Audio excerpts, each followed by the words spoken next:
सर्वांना नमस्कार. पोहनेर डिग्रस या रस्त्याविषयी डिग्रस येथे आमरण उपोषण सुरू होतं. उपोषक श्री उत्तम नानाभाऊ तरकशे व सहकारी माऊलीराजे मुठाळ पाटील.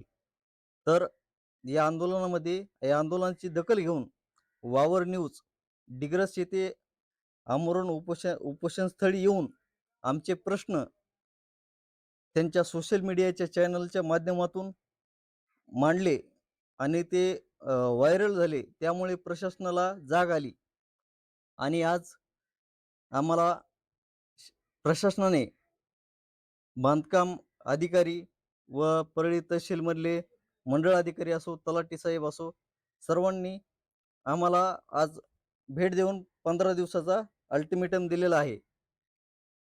तर वावर न्यूजचे सर्वेसर्वा हनुमंतराव माने यांचे मी खूप अभिनंदन करतो, आभार व्यक्त करतो, की आपल्या सोशल मीडियाच्या चॅनलमुळं आम्हाला आज कुठेतरी न्याय मिळाला असं आम्हाला वाटलं. धन्यवाद.